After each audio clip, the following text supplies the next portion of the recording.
بہت ہوتی ہیں اور وہاں سے بارشوں سے بچنے سے مشکل ہوتا ہے، لیکن فتنے دنیا میں اتنے زیادہ ہو جائیں گے کہ لوگ اپنی بکریاں اور لے کے بارشوں اور پہاڑوں کے اوپر چلے جائیں گے تاکہ ان فتنوں سے بچ سکیں اور اپنے دین کی حفاظت کر سکیں۔ اللہ تعالی ہم سب کے ایمان کی حفاظت فرمائے، آمین یا رب العالمین۔ اب فتنوں کا علاج جو ہے وہ بہت سے چیزیں ہیں، ظاہر سی باتیں ہیں، حضور صلی اللہ علیہ وسلم کی حدیث سے ہمیں کچھ چیزیں پتہ چلیں۔ اللہ پر ایمان رکھنا فتنوں کا سب سے بڑا علاج یہی ہے کہ ہر دور میں، ہر وقت میں، ہر ڈپریشن میں، جب آپ کا دل بالکل جو ہے دنیا سے تکلیف میں ہے اور آپ بعض اوقات شیطان اس وقت بھی آپ کو بہکاتا ہے کہ بھائی اب جاؤ اور شرابیں پیو اور جو ہے عیاشی کرو کیونکہ تمہارا دل پریشان ہے، جبکہ اللہ تعالیٰ کہتا ہے قرآن میں کہ کیا ہے کوئی اللہ کے ذکر کے علاوہ کوئی چیز ہے جو تمہیں سکون دے؟ تو ارشاد ربانی ہے، اس کا ترجمہ ہے اللہ تعالیٰ ایمان والوں کو پختہ بات کے ساتھ دنیا اور آخرت میں ثابت رکھتا ہے۔ سورہ ابراہیم کی یہ ہے۔ دوسری چیز کیا ہے؟ کتاب اللہ اور سنت رسول اللہ صلی اللہ علیہ وسلم کو مضبوطی سے تھامنا، یعنی حضور صلی اللہ علیہ وسلم کی سنتوں پہ رہنا اور اللہ کی کتاب کو سب سے پہلے تھامنا، پھر حضور صلی اللہ علیہ وسلم کی سنتوں کو تھامنا۔ اسی سے یہی علاج ہے فتنوں سے دور رہنے کا، اللہ تعالیٰ آپ کو ان سے دور نکال دیتا ہے۔ تقوی اختیار کرنا، تقوی کیا ہے؟ پرہیزگاری، اللہ سے ڈرنا اور چھوٹی چھوٹی چیزوں سے بھی دور رہنا، چھوٹے چھوٹے گناہوں سے اپنے آپ کو دور رکھنا۔ ارشاد ربانی ہے، اور جو اللہ سے ڈرے گا وہ اس کے لیے نکلنے کا کوئی راستہ بنا دے گا۔ سورۃ طلاق کی آیت ہے، یعنی کہ آپ اللہ سے ڈریں اور بچنے کی کوشش کریں، اللہ تعالیٰ خود سے ہی آپ کے راستے بنا دے گا۔ پھر اللہ کا ذکر کرنا، اگر وہ تسبیح کرنے والوں میں سے نہ ہوتا، سورۃ الصافات کی ایک آیت ہے، اللہ تعالیٰ فرماتا ہے اگر وہ تسبیح کرنے والوں میں سے نہ ہوتا تو یقیناً وہ اٹھائے جانے والے دن یعنی قیامت تک اس کے پیٹ میں رہتا۔ اگر وہ تسبیح کرنے والوں میں نہ ہوتا تو یہ یقیناً اس کا کوئی کانٹیکسٹ ہوگا، لیکن بہرحال یعنی کہ تسبیح سے مراد یہ کہ جو بھی گناہ آپ کر رہے ہیں، جو بھی چھوٹے موٹے گناہ کر رہے ہیں، اگر آپ اللہ کا ذکر کرتے رہیں گے، اللہ تعالیٰ نہ صرف معاف کرتا رہے گا بلکہ آپ کی وہ تمام چیزیں صاف کر دے گا جو آپ کو اللہ کے قریب لانے سے روکتی ہیں۔ توبہ اور استغفار کرنا، شاد ربانی ہے، اے مومنو تم سب اللہ کی طرف توبہ کرو تاکہ تم کامیاب ہو جاؤ۔ سورۃ النور، one of the most beautiful سورہ آف قرآن، کہ سورۃ النور میں اللہ تعالیٰ کہلا ہے کہ تم اللہ کی طرف توبہ کرو، یعنی ہر وقت استغفر اللہ پڑھتے رہیں، کوئی گناہ کبیرہ ہوا ہے تو اللہ سے گڑ گڑا کے دعا مانگیں اور معافی مانگیں، اللہ تعالیٰ بہت رحیم و کریم ہے۔ لیکن اللہ تعالیٰ بالکل سمپلسٹی دیکھیں آپ اس میں کہ تم اللہ کی طرف توبہ کرو تاکہ اللہ تعالیٰ تاکہ تم کامیاب ہو جاؤ، اور تم اپنے رب سے بخشش مانگو، پھر اس کی طرف پلٹ آؤ تو وہ تمہیں ایک معین مدت تک اچھا ساز و سامان دے گا۔ سورہ ہود کی آیت ہے یہ۔ پھر توکل کرنا اللہ پہ، ارشاد ربانی ہے وعلی اللہ فلیتوکل المؤمنون، اور اللہ تعالیٰ پر ہی چاہیے کہ مومن توکل کریں، یعنی صرف اللہ پہ توکل کریں، دنیا کی کسی چیز پہ نہیں۔ میرا یہ دوست، میری یہ بیوی، میرے یہ بچے میرے کام آئیں گے، مجھے یہ نہیں، آپ صرف اللہ پہ توکل کریں، کیونکہ اللہ تعالیٰ یہ دنیا کے اسباب بنا کے آپ کی مدد کروا دے گا، لیکن آپ ڈائریکٹلی کسی کو توکل نہیں کریں، اللہ پہ توکل کریں۔ وَمَن يَتَوَكَّلْ عَلَى اللَّهِ فَهُوَ حَسْبُهُ، اور جو اللہ تعالیٰ پر توکل کرتا ہے اللہ تعالیٰ اسے کافی ہو جاتا ہے۔ یہ بھی سورۃ طلاق کی ہے، یعنی کہ جب ہم دعا کرتے ہیں کہ یا حسبی اللہ کا مطلب کیا؟ یا اللہ تو میرے لیے کافی ہے، مجھے اور کچھ نہیں چاہیے۔ اسی لیے ذکر کا ایک جو علماء کرام بتاتے ہیں کہ حسبنا اللہ نعم الوکیل، حسبنا اللہ نعم الوکیل، یعنی کہ ہم اللہ تعالیٰ ہی ہمارے لیے کافی ہے اور سب سے بہتر ہماری وکالت کرنے والا اللہ ہی ہے۔ پھر صبر کرنا، پیشنس، اے ایمان والو صبر اور نماز کے ذریعے مدد طلب کرو، یقیناً اللہ تعالیٰ صبر کرنے والوں کے ساتھ ہے۔ یعنی کہ جب آپ صبر کرتے ہیں، آپ پیشنس دکھاتے ہیں، ہر چیز میں جذباتی ہونا جو ہے وہ بھی حل نہیں ہے چیزوں کا۔ جب آپ کو یہ احساس ہو جائے کہ آپ کے اختیار میں اب کسی کو چینج کرنا نہیں ہے، آپ کے اوپر ظلم ہو رہا ہے لیکن آپ پلٹ کے ظلم کریں گے تو وہ ظلم اور بڑھ جائے گا، تو ان تمام چیزوں میں جب آپ صبر کرتے ہیں تو اللہ تعالیٰ کہتا ہے کہ میں تمہارے ساتھ ہوں۔ قرآن شریف میں اور اللہ تعالیٰ کہتا ہے کہ ان اللہ مع الصابرین، بے شک اللہ تعالیٰ صبر کرنے والوں کے ساتھ ہیں۔ یقیناً سورہ بقرہ میں ہے، سورہ زمر میں ہے کہ یقیناً صبر کرنے والوں کو بغیر حساب کے اجر دیا جائے گا۔ جو لوگ صبر کریں گے ان کا کوئی حساب ہی نہیں ہوگا۔ جب اللہ تعالیٰ خود کہہ رہا ہے کہ میں ان کے لیے کافی ہوں اور میں اس کا بدلہ دوں گا، تو پھر آپ کو اس دنیا میں اور کون سی نعمت چاہیے، کون سا بدلہ چاہیے کسی دوسرے سے؟ نیکی کا حکم دینا اور برائی سے منع کرنا جو ہے یہ بھی آپ فتنوں سے دور رہ سکتے ہیں۔ سیدنا حذیفہ رضی اللہ تعالیٰ عنہ بیان کرتے ہیں کہ رسول اللہ صلی اللہ علیہ وسلم نے فرمایا کہ آدمی کا فتنہ اس کے اپنے نفس، اہل خانہ، مال، اولاد اور ہمسائے میں ہوتا ہے، جس کے لیے نماز، روزہ، صدقہ اور عمل بالمعروف اور نہی عن المنکر کفارہ ہوتا ہے۔ یعنی یہ تمام جو آپ کی جس کے ساتھ جڑی ہوئی چیزیں ہیں، انہی میں آپ کا فتنہ ہے، یہ انہی سے آپ ایکسپیکٹیشنز رکھتے ہیں، انہی سے آپ تعلق رکھنے کی کوشش کرتے ہیں، جب اللہ کو بھی پس پش ڈال دیتے ہیں تو اس کے بعد لیکن اس کو ختم کرنے کا طریقہ کیا ہے؟ آپ نماز پڑھیں، روزہ رکھیں، صدقہ دیں اور اچھے کاموں کی امر بالمعروف کریں، اچھے کاموں کی ترغیب دیں اور برے کاموں سے روکیں، یہی اس کا کفارہ ہوتا ہے۔ پھر یہ فتنوں سے پناہ مانگنا اور بچنے کی دعائیں کرنا، یہ بذات خود ایک بہت بڑا فتنوں سے دور رہنے کا طریقہ ہے کہ آپ ہر وقت ہر نماز میں، خاص طور سے آج کل جب کہ ہم فتنوں کے دوران ہیں، کہ فتنوں سے پناہ مانگیں اور بچنے کی دعا کریں۔ اچھا، اب ہم کچھ آیات، میں نے کافی آیات آپ لوگوں کے لیے جمع کی ہیں، لیکن قرآن شریف کے اندر بھری ہوئی ہیں قیامت کی آیتیں۔ بہت سے لوگ جو تصور آخرت جن کو نہیں ہوتا، ان کے لیے زندگی گزارنا بہت مشکل ہو جاتی ہے، کیونکہ تصور آخرت بھی اللہ کی ایک بہت بڑی نعمت ہے۔ جب آپ کے اوپر کوئی ظلم کرتا ہے تو آپ یا تو صبر کریں، لیکن صبر کیوں کریں؟ اگر آپ سوچتے ہیں بھائی اس نے مجھے قتل کیا، میرے کسی رشتہ دار کو قتل کیا، تو میں اس کو کیوں نہ قتل کروں؟ صرف اور صرف اس وجہ سے آپ معاف کر سکتے ہیں کہ آپ کا تصور آخرت ہوگا کہ ہاں، ایک وقت آئے گا جب میری سنی جائے گی، ایک وقت آئے گا جب انصاف ہوگا۔ تو اس وقت کے اس تصور کی وجہ سے آپ جو ہیں بہت سی چیزیں دنیا میں بہتر کر لیتے ہیں، اور یہ تمام چیزیں جو ہیں وہ آپ کو دنیا میں بیسیکلی آپ کو اسی وجہ سے قرآن میں جو اللہ تعالیٰ نے قیامت کے بارے میں ذکر کیا ہے، یہ بھی ہمارے لیے ہمارے لیے ایک نعمت ہے۔ اللہ تعالیٰ فرماتا ہے کہ اے لوگوں، تقوی اختیار کرو اپنے رب کا، یقیناً قیامت کا زلزلہ بہت بڑی چیز ہوگا۔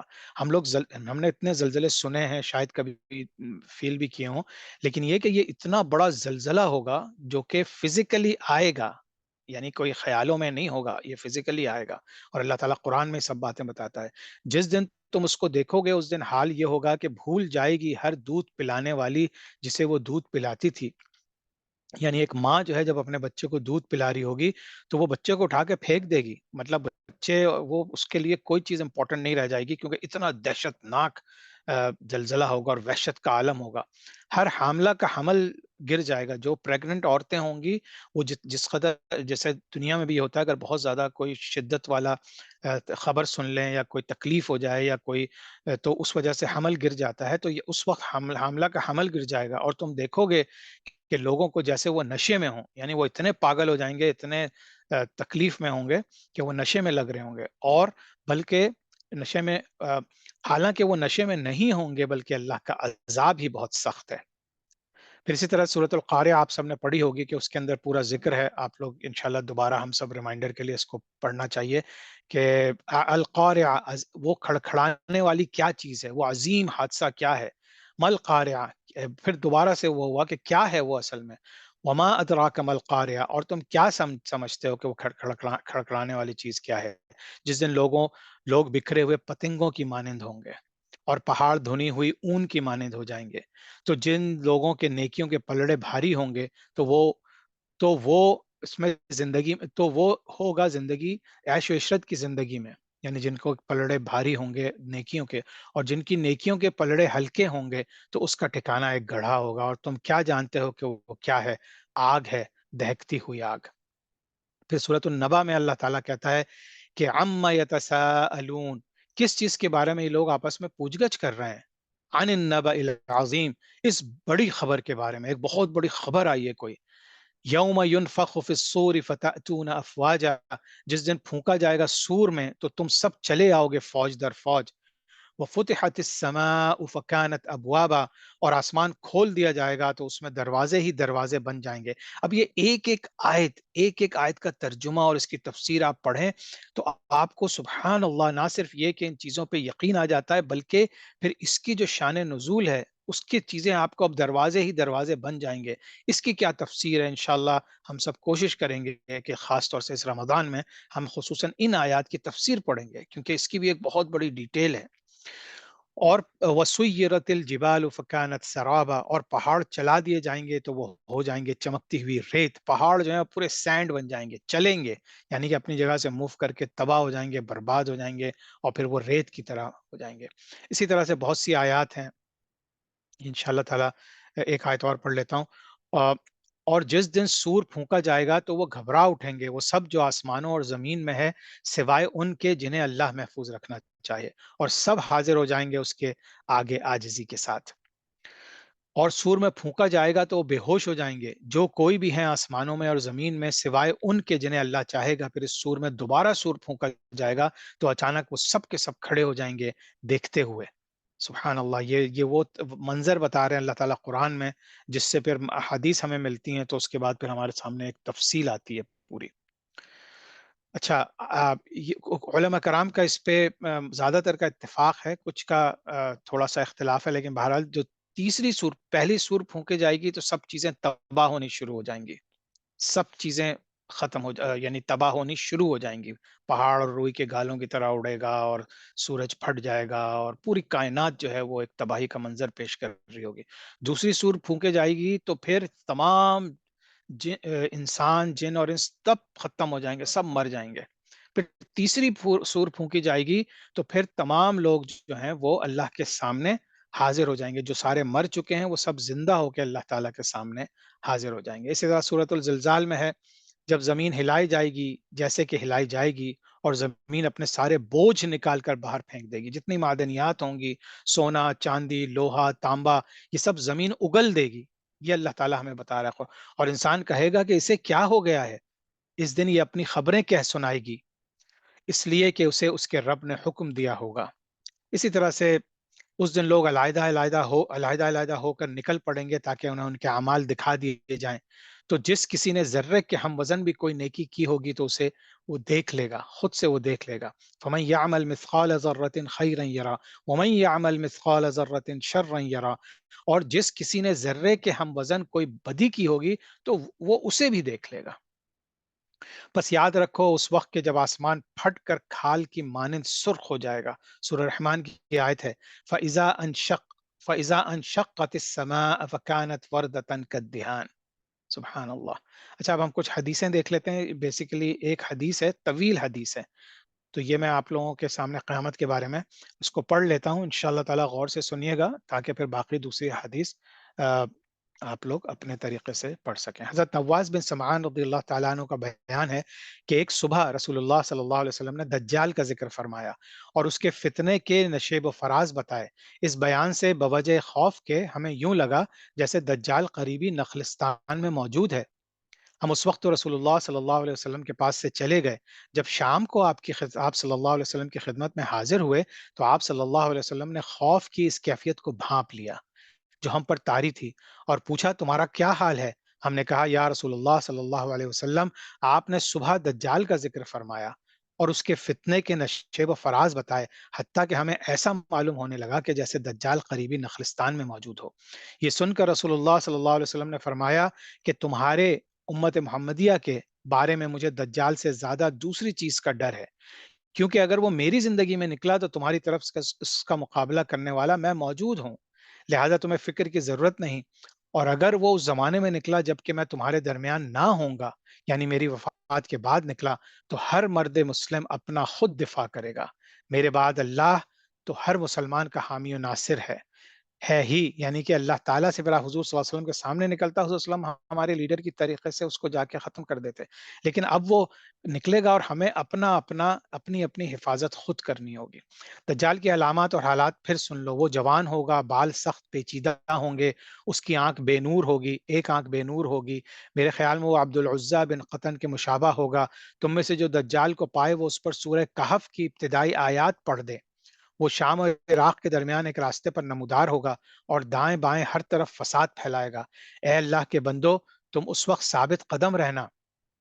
صحابہ نے کہا یا رسول اللہ صلی اللہ علیہ وسلم وہ دنیا میں کتنے عرصے رہے گا؟ آپ صلی اللہ علیہ وسلم نے فرمایا 40 روز، جن میں سے ایک دن ایک سال کے برابر ہوگا، اور ایک دن ایک مہینے کے برابر، اور ایک دن ایک ہفتے کے برابر، اور باقی ایام عام دنوں کے برابر ہوں گے. ہم نے کہا یا رسول اللہ صلی اللہ علیہ وسلم، جو دن ایک سال کے برابر ہوگا اس میں ہمارے لیے ایک ہی دن کی نماز کافی ہوگی؟ آپ صلی اللہ علیہ وسلم نے فرمایا نہیں، بلکہ تم ہر وقت نماز کے لیے اس کی مقدار کا اندازہ کر لیا کرنا۔ ہم نے کہا یا رسول اللہ صلی اللہ علیہ وسلم، زمین پر اس کی رفتار کتنی تیز ہوگی؟ فرمایا بارش کے اس بادل کی طرح ہوگی جسے پیچھے سے ہوا ہانک رہی ہو، یعنی اتنی تیز چل رہا ہوگا۔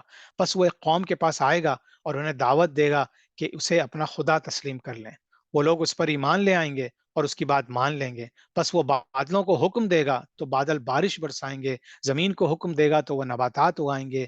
چنانچہ ان کے مویشی، اونٹ وغیرہ جو صبح چرنے گئے تھے، شام کو اس حالت میں لوٹیں گے کہ ان کے کوہان خوب اور اونچے، تھن لبریز اور کوکھیں بھری ہوئی ہوں گی۔ پھر ایک قوم کے پاس آ کر ان کو اپنے باطل دعوے کی طرف بہلائے گا، وہ اسے رد کر دیں گے تو دجال وہاں سے چلا جائے گا، مگر یہ لوگ صبح کو اس حالت میں اٹھیں گے کہ ان کے پاس قحط پھیل چکا ہوگا، ان کے اموال میں سے ان کے پاس کچھ نہ بچے گا۔ اور دجال ایک ویران زمین سے گزرے گا تو اس سے کہے گا اپنے خزانے اگل دے، تو زمین کے خزانے نکل کر اس کے پیچھے اس طرح چلیں گے جیسے شہد کی مکھیاں اپنے بادشاہ کے پیچھے چلتی ہیں۔ پھر وہ ایک پرشباب نوجوان کو بلائے گا، اسے تلوار مار کر دو ٹکڑے کر دے گا، اور دونوں ٹکڑوں کے درمیان اتنا فاصلہ ہو جائے گا جتنا تیر مارنے والے اور اس کے نشانے کے درمیان ہوتا ہے۔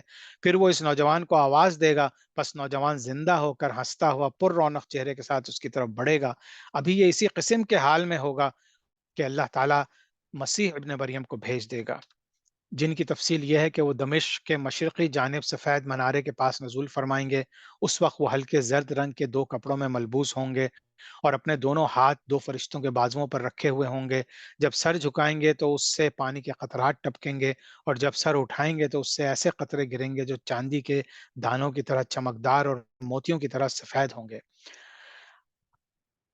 آپ کے سانس کی ہوا جس کافر اس کے سانس کی ہوا جس کافر کو لگے گی اسی وقت یہ حضرت عیسیٰ علیہ السلام کے بارے میں ہے کہ حضرت عیسیٰ علیہ السلام کی سانس کی ہوا جس کافر کو لگے گی وہ اسی وقت مر جائے گا، اور جہاں تک آپ کی نظر جائے گی وہیں تک حضرت عیسیٰ علیہ السلام کا سانس پہنچے گا۔ پس عیسیٰ علیہ السلام دجال کو تلاش کریں گے حتیٰ کہ اسے لد کے دروازے پر جالیں گے اور قتل کر ڈالیں گے۔ ایک جگہ ہے، ایک لوکیشن ہے۔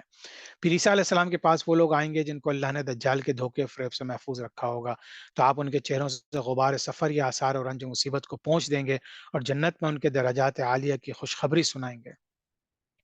حضرت عیسیٰ علیہ السلام اسی طرح کے حالات میں ہوں گے کہ اللہ تعالیٰ ان کے پاس وہی بھیجے گا کہ اب میں نے اپنے ایسے بندوں یاجوج و ماجوج کو نکالا ہے جن سے لڑنے کی طاقت کسی میں نہیں ہے، لہٰذا آپ میرے خاص بندوں مومنین کو کوہ طور پر جمع کر لیجئے۔ عیسیٰ علیہ السلام ایسا ہی کریں گے، اور اللہ تعالیٰ یاجوج اور ماجوج کو اتنی بڑی تعداد میں بھیجے گا کہ وہ ہر بلندی سے اتریں گے اور تیز رفتاری کے باعث پھسلتے ہوئے معلوم ہوں گے۔ جب ان کا پہلا حصہ بحیرہ طبریہ سے گزرے گا تو اس کا سارا پانی پی کر ختم کر دے گا، اور جب ان کا آخری حصہ وہاں سے گزرے گا تو کہے گا یہاں تو کبھی پانی تھا ہی نہیں۔ اللہ کے نبی عیسیٰ علیہ السلام اور ان کے ساتھی کوہ طور میں محصور ہو جائیں گے، اور اشیاء خورد و نوش کی قلت کے باعث یہ نوبت آ جائے گی کہ ایک بیل کے سر کو 100 دینار سے بہتر سمجھا جائے گا۔ اب اللہ کے نبی عیسیٰ علیہ السلام اور ان کے ساتھی اللہ تعالیٰ سے دعا کریں گے، بس اللہ ان کے اوپر وبا کی صورت میں ایک کپڑا مسلط کر دے گا جو ان کی گردنوں، یعنی کہ یہ جو یاجوج ماجوج ہیں ان کی گردنوں میں ایک ایسا مرض پیدا ہو جائے گا جس کے سبب ان کے جسم پھٹ جائیں گے اور سب کے سب دفعتاً ہلاک ہو جائیں گے۔ پھر اللہ کے نبی عیسیٰ علیہ السلام اور ان کے ساتھی جبل طور سے زمین پر اتریں گے تو انہیں زمین پر بالش بھر جگہ بھی ایسی نہ ملے گی جسے یاجوج ماجوج کی لاشوں کی چکنائی اور تعفن نے بھر نہ دیا ہو۔ اب اللہ کے نبی علیہ السلام عیسیٰ علیہ السلام اور ان کے ساتھی پھر اللہ سے دعا کریں گے، جس کے نتیجے میں اللہ ایسے بڑے بڑے پرندے بھیجے گا جن کی گردنیں اونٹ کی طرح، وہ جن کی بہت اونچی گردن والے جو اونٹ ہیں ان کی گردنوں کی طرح ہوں گی۔ یہ پرندے ان کی لاشوں کو اٹھا کر جہاں اللہ چاہے گا پھینک دیں گے۔ پھر اللہ ایسی بارش برسائے گا جس سے نہ کوئی مٹی کا گھر بچے گا، نہ چمڑے کا کوئی خیمہ، یعنی یہ بارش مکانات والی بستیوں میں بھی داخل ہوگی اور ان جنگلات میں بھی جہاں خانہ بدوش خیموں میں رہتے ہیں۔ یہ بارش زمین کو دھو کر آئینے کی طرح صاف کر دے گی۔ پھر زمین سے اللہ تعالیٰ کا خطاب ہوگا کہ اپنی پیداوار اگا اور اپنی برکت اثر نو ظاہر کر دے۔ چنانچہ اس زمانے میں ایک انار اتنا بڑا ہوگا کہ اسے آدمیوں کی ایک جماعت کھا سکے گی، اور اس کے چھلکے کے نیچے لوگ سایہ حاصل کریں گے، اور دودھ میں اتنی برکت ہوگی کہ دودھ دینے والی ایک اونٹنی لوگوں کی بہت بڑی جماعت کے لیے کافی ہوگی، اور دودھ دینے والی گائے پورے قبیلے کے لیے کافی ہوگی، اور دودھ دینے والی بکری پوری پوری برادری کو کافی ہوگی۔ لوگ اسی حال میں ہوں گے کہ اللہ ایک خوشگوار ہوا بھیجے گا جو ان کے بغلوں کے زیریں حصے میں اثر انداز ہو کر مومن اور ہر مسلمان کی روح قبض کرنے کا سبب بنے گی، اور دنیا میں صرف بدترین لوگ رہ جائیں گے جو گدھوں کی طرح کھلم کھلا زنا کریں گے۔ چنانچہ قیامت انہی بدترین انسانوں پر آئے گی۔ یہ صحیح مسلم کی ایک بہت طویل حدیث تھی، اور یہ میں نے اس لیے سلیکٹ کی کہ اس میں بہت پوری ایک ڈیٹیل میں ایک سیکوینشل چیزیں آپ کے سامنے ہیں۔ اچھا، جو میجر سائنس آف قیامہ ہے، یہ ان میں سے جو زیادہ کا ذکر ہے وہ جو میجر سائنس ہے ان میں ایک دخان ہے، ایک دھواں ہے جو اٹھے گا اور پھر دنیا پہ پھیل جائے گا۔ پھر دجال آئے گا، پھر دابت الارض، یہ جو ایک جانور ہوگا جو کہ انسان کی زبان میں بات کرے گا، ایک ایسا جانور ہوگا جس کو انسانوں نے پہلے کبھی نہیں دیکھا ہوگا۔ پھر جو ہے سورج جو ہے وہ مغرب کی طرف سے طلوع ہوگا۔ حضرت عیسیٰ علیہ السلام کا آسمان سے اترنا، یہ بھی سب قیامت کی نشانیوں میں سے، میجر نشانیوں میں۔ یاجوج ماجوج کا نکلنا، مشرق میں زمین کا دھنسنا، یہ مشرق میں، مغرب میں اور جزیرۃ العرب میں ایک بہت بڑے زمین کے علاقے ہوں گے جو زمین میں دھس جائیں گے، یہ بھی قیامت کی بڑی نشانیوں میں سے ہے۔ اور پھر ایک آگ کا ظاہر ہونا جس کی بہت تفصیل ہے کہ وہ آگ کہاں سے نکلے گی، غالباً یمن سے نکلے گی اور پھر آگے چلے گی۔ اس زمانے میں کیا ہوگا؟ امانت داریاں ختم ہو جائیں گی، صحیح بخاری کی حدیث ہے۔ حکومت نااہلوں کے سپرد ہو جائے گی، صحیح بخاری کی حدیث ہے۔ حدیث جبریل کا چوتھا سوال جو قیامت کے بارے میں حضرت جبریل نے حضور صلی اللہ علیہ وسلم سے پوچھا تھا، تو حضور صلی اللہ علیہ وسلم نے فرمایا مجھے اتنا، وہ قیامت کے بارے میں پوچھا تھا کہ قیامت کب آئے گی، تو حضور صلی اللہ علیہ وسلم نے فرمایا مجھے اتنا ہی پتا ہے جتنا پوچھنے والے کو پتا ہے، یعنی جتنا حضرت جبرائیل علیہ السلام کو بھی نہیں پتا، حضور صلی اللہ علیہ وسلم کو بھی نہیں پتا، کسی کو نہیں پتا سوائے اللہ سبحانہ و تعالیٰ کہ قیامت کب آئے گی۔ پھر علامات کبریٰ کی تھوڑی ڈیٹیل ہے، یہ بھی انشاءاللہ آپ لوگ جو میں نے ابھی پچھلے سلائڈ میں بیان کی اس کی تھوڑی سی ڈیٹیل ہے۔ اچھا، اب جو ہے ہم دیکھ لیتے ہیں کہ events of the world already taken place. اب ہم تھوڑی سی چیزوں کو دیکھ لیتے ہیں کہ کیا کیا چیزیں آلریڈی اس کے اندر ہو چکی ہیں۔ حضور صلی اللہ علیہ وسلم کا جو آنا تھا وہ بھی قیامت کی ایک نشانی ہے، کیونکہ وہ آخری نبی ہیں، بہت بڑی دنیا گزر چکی ہے اور آخرت کا قریب وقت اب بہت قریب ہے۔ حضور صلی اللہ علیہ وسلم کا جو وصال تھا وہ بھی ایک قیامت کی نشانی ہے۔ جو ایک آگ ظاہر مکہ مدینہ میں ہوگی وہ بھی قیامت کی نشانی ہے۔ اسپلٹنگ دا مون، شق القمر، جو حضور صلی اللہ علیہ وسلم کے دوران زندگی ہوا تھا وہ بھی قیامت کی نشانی ہے۔ میجر فائٹنگ ان مدینہ، یہ ہم نے دیکھا ہے بنو امیہ کے دوران جو ہے جنگ حرہ جو ہوئی تھی وہ بھی قیامت کی نشانی ہے۔ جیروسلم کو جو مسلمان فتح کریں گے، قسطنطنیہ کو جو مسلمانوں نے فتح کیا، پھر مسلمانوں کے دو بڑے گروپ فائٹ کریں گے۔ Peace agreement between the Muslims and non Muslims from the yellow race, possibly Mongol کے ساتھ جو پیس اگریمنٹ ہوا وہ بھی ایک قیامت کی نشانی تھی۔ 30 جھوٹے کذاب، جھوٹے نبی ظاہر ہوں گے، وہ بھی سب ظاہر ہو چکے اور ہو رہے ہیں۔ Musical instruments will become prevalent, یعنی کہ میوزیکل انسٹرومنٹ کی بہت عام ہوگی، جس طرح ہم دیکھ لیں کہ آج کل ہر طرف موسیقی ہے، اور بجائے اس کے کہ اللہ کے ذکر کو روح کی غذا کہیں، اب آج کے دور میں انسان بلکہ مسلمان بھی میوزک کو، موسیقی کو روح کی غذا کہنے لگے ہیں۔ اور پھر جزیہ جو ہے وہ ختم ہو جائے گا، جو کہ آج ختم ہو چکا ہے۔ آ، اور اب دیکھیں جو اب آج کے دور میں کیا ہو رہا ہے، یہ سب چیزیں تو ہم نے پڑھی ہیں، تو ہو چکے تھے۔ slave women will give birth to her master or mistress، یعنی ایک لانڈی جو ہوگی وہ اپنے آقا کو جنم دے گی۔ ٹرائل فتنہ تمام عرب ہاؤس ہولڈ میں داخل ہو جائے گا۔ علم لے لیا جائے گا لوگوں سے، اور جو ہے جو اس کا ایک علماء نے اس کا یہ بھی بتایا ہے کہ بہت سے علماء کرام کی موتیں ہونے لگیں گی، اور جو اگنورنس ہے، جہالت ہے، وہ پھیل جائے گی، فتنہ پھیل جائے گا، اور اس طرح سے چیزیں ایک ایسا وقت بھی آئے گا کہ جب ایک انسان کسی قبر کے پاس سے گزرے گا، اور آج بھی بہت سے ایسے علاقے ہیں، خاص طور سے جو فلسطین کے علاقے ہیں جہاں بہت زیادہ ظلم و ستم ہے، وہاں پہ ایک شخص ایک قبر کے پاس سے گزرے گا اور ایک خواہش کرے گا کہ یار یہ جو میرا بھائی یا میرا جو بھی لیٹا ہوا ہے اس قبر میں، کاش اس کی جگہ میں ہوتا، کہ میں مر چکا ہوتا اور وہ زندہ ہوتا، یعنی کہ وہ مرنے کی خواہش کرے گا، کیونکہ اتنے زیادہ فتنے دنیا میں پھیل جائیں گے۔ تو یہ ساری چیزیں، زنا عام ہو جائے گا، زلزلے بہت زیادہ آنے لگیں گے، جو عریبین لینڈ ہے اس کے اندر گارڈنز اینڈ ریورز بہنے لگیں گے۔ اب جو چیزیں جو میجر سائنس ہیں جو ابھی نہیں آئی ہیں وہ انشاءاللہ تعالی جو میں نے آلریڈی کچھ کا ذکر کر دیا ہے، باقی آپ لوگ اس سلائڈ میں انشاءاللہ پڑھ لیجیے گا۔ پھر وہ جو میجر سائنس ہیں وہ سارا تمام چیزیں ہم نے یہ میں نے ابھی جو 10 سیکوینس آف ایونٹس ہیں ان کا بھی آپ نے یہ سیکوینشل جو ابھی میں نے ذکر کیا تھا اس کی سیکوینس یہ ہے۔ سب سے پہلے مشرق میں ایک زمین دھسے گی، پھر مغرب میں دھسے گی، پھر عرب میں دھسے گی، پھر یہ کہ ایک دھواں اٹھے گا، پھر دجال آئے گا، پھر جو ہے وہ ایک دابت الارض ایک جانور نکلے گا جو انسانی کی بولی بولتا ہوگا، پھر یاجوج ماجوج آئیں گے، پھر مغرب کی طرف سے سورج نکلے گا، پھر ایک یمن سے ایک آگ چلے گی جو تمام لوگوں کو گھیر کے جو ہے وہ میدان حشر کی طرف لے آئے گی۔ تو یہ 10 بڑی نشانیاں ہیں۔ اچھا، اب جو ہے اب آپ دیکھیں تو تمام چیزیں میں نے ذکر کی ہیں، اب اس میں سیکوینشلی آپ دیکھیں کہ اب ہم جس دور میں رہ رہے ہیں اس دور میں تمام فتنے زیادہ تر فتنے ظاہر ہو چکے ہیں، زیادہ تر قیامت کی چھوٹی نشانیاں ظاہر ہو چکی ہیں، کچھ بڑی نشانیاں بھی آنے لگی ہیں۔ تو اب اس سے یہی ظاہر ہوتا ہے کہ قیامت بہت قریب ہے۔ اب قیامت کے قریب کیا کیا ہوگا جس کی باتیں آپ لوگ آج کل ہر جگہ سننا شروع ہو گئے ہوں گے کہ اب اچانک سے جو ہے چیزیں پوری دنیا لڑائی میں تیسری جنگ عظیم جسے کہتے ہیں، پھر ملحمۃ الکبریٰ ہوگی اور یہ تمام چیزیں تو، لیکن اس کی سیکوینس کیا ہوگی کہ جب بہت زیادہ قتل و غارت بڑھ جائے گا، پوری دنیا ایک امن و امان نہیں ہوگا تو حضرت مہدی علیہ السلام آئیں گے۔ اچھا، حضرت مہدی علیہ السلام کہ یہ صحیح بخاری اور صحیح مسلم میں ان کا ذکر نہیں ہے، لیکن یہ کہ ان کا ذکر باقی سیاہ ستہ کی جو 4 کتابیں ہیں ان میں موجود ہے۔ رسول اللہ صلی اللہ علیہ وسلم نے فرمایا میری امت کے آخر میں ایک خلیفہ ہوگا جو لوگوں میں گنے بغیر مال اڑائے گا، یعنی تقسیم کرے گا، یعنی کہ جب حالات بہت خراب ہو جائیں گے تو وہ امن و امان لے کر آئے گا۔ صحیح مسلم کی روایت ہے۔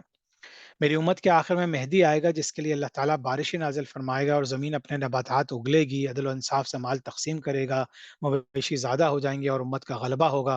وہ اپنے ظہور کے بعد 7 یا 8 سال زندہ رہے گا۔ اب دیکھیے، اب ذہن میں ایک سیکوینس لائیے، ایک سٹیپ بائی سٹیپ۔ دنیا بہت خراب ہو گئی، قتل و غارت، بدماشی، یعنی کہ جو نااہل لوگ ہیں وہ حکومتوں میں آ جائیں گے اور تمام قسم کی جو نیگیٹو چیزیں ہو سکتی ہیں دنیا میں ہوں گی۔ تو اللہ تعالیٰ رحم کرے گا اپنی دنیا پہ، اور امت رسول اللہ صلی اللہ علیہ وسلم سے حضرت مہدی آئیں گے اور وہ پھر عدل و انصاف قائم کریں گے۔ تو حضرت مہدی علیہ السلام کے آنے کا بیسیکلی آپ سمجھیے یہ ہوگا۔ اب ان کی تھوڑی سی پڑھ لیتے ہیں کہ وہ رائٹلی گائیڈڈ ہوں گے، جو بدعات ہوں گی، انوویشنز ہوں گی دنیا میں ان کو ختم کر دیں گے، اس سنت کی جو سننا کی کو دوبارہ ریوائیو کر دیں گے، اور یہ تمام چیزیں جو ہے پھر بہت سی چیزیں پھر انشاءاللہ تعالی ہیں، کیونکہ اب وقت کی کمی ہے تو یہ آپ لوگ ان سلائڈس کو پڑھ لیجیے گا۔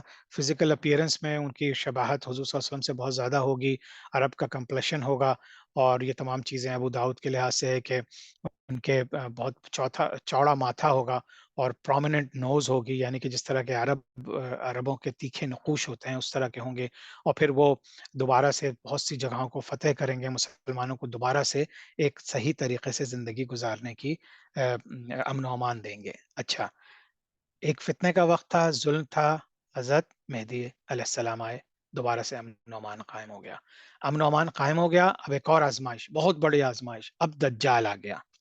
دجال کے بارے میں ہم نے کافی حد تک پڑھ لیا ہے کہ وہ کون ہے اور کس طرح سے آئے گا اور کہاں سے آئے گا۔ اس کے ماتھے پہ کاف فا را لکھا ہوگا یعنی کافر، لیکن اس کو جو پڑھے لکھے لوگ نہیں بھی ہوں گے وہ بھی پڑھ لیں گے اس کو، اور اسی طرح سے پھر وہ بہت بڑی اس کی آپ نے دجال کی چیزیں سنی ہوں گی کہ کس طرح سے وہ لوگوں کو ورغلائے گا، کس طرح سے اللہ تعالیٰ اس کو اتنی طاقت دے دے گا کہ انسانوں کو مار کے زندہ بھی کر دے گا، وہ زمین سے نباتات کو بھی اگا دے گا، آسمان سے بارشیں بھی لے آئے گا، مطلب وہ تمام چیزیں جو ہم سوچ سکتے ہیں کہ اللہ تعالیٰ کی قدرت میں ہے، جو آج ہم اللہ کے علاوہ کسی کو اس کے اوپر قدرت نہیں دیکھتے، اللہ تعالیٰ ایک آزمائش کے طور پہ اس کو یہ تمام چیزیں دے گا۔ پھر اس کے بعد پھر ہم دیکھیں گے کہ کس طرح سے جو ہے وہ حضرت عیسیٰ علیہ السلام آئیں گے اور اس کو قتل کریں گے۔ تو حضرت یہ صحیح بخاری کے علاوہ تمام حدیث کی کتابوں میں آیا ہے کہ whoever want to stay away from دجال فتنہ should recite initial and last آیات of سورہ کہف، اور سورہ کہف ہر جمعہ کو پڑھنی چاہیے، پوری سورہ کہف پڑھنی چاہیے، اور اگر کم از کم شروع کی 10 آیات اور آخری 10 آیات، تو اللہ تعالیٰ کی یقیناً اس میں کوئی حکمت ہے، کیونکہ حضور صلی اللہ علیہ وسلم کی احادیث موجود ہیں اس بارے میں۔ اچھا، یہ سارا دجال کے بارے میں ہے، تو اس کو کس طرح سے وہ لوگوں تک پہنچے گا، کیا-کیا کرے گا، یہ تمام چیزیں ہم کئی دفعہ ذکر کر چکے ہیں کہ کس طرح سے وہ دولت کو زمین نکال دے گی، آسمان سے بھی تمام جو رحمتیں ہو سکتی ہیں وہ نازل ہوں گی، لیکن یہ صرف اور صرف اس وجہ سے ہوگا کہ آزمائش ہوگی انسان کی۔ عیسیٰ علیہ السلام کا نزول ہوگا۔ اب دیکھیے پھر سے ظلم و ستم، ساری دنیا ایک ایک پریشانی میں، ایک دکھ میں، اور ایک ظلم کا شکار، خانہ جنگی ایک دوسرے کو مار رہے ہیں۔ مہدی علیہ السلام آئے، امن و امان قائم کیا۔ پھر آزمائش آئی دجال کا، دجال ساری دنیا کو بہکائے گا، قتل کرے گا، جو ہے وہ تمام چیزیں کرنے کے بعد وہ دنیا پہ ایک بہت بڑی آزمائش ہے۔ اب دوبارہ سے اللہ تعالیٰ حضرت عیسیٰ علیہ السلام کو بھیجیں گے تاکہ دوبارہ سے امن و امان قائم ہو سکے۔ تو پھر جب حضرت عیسیٰ علیہ السلام آ جائیں گے، اس کی نشانیاں آپ سب کو پتہ ہیں۔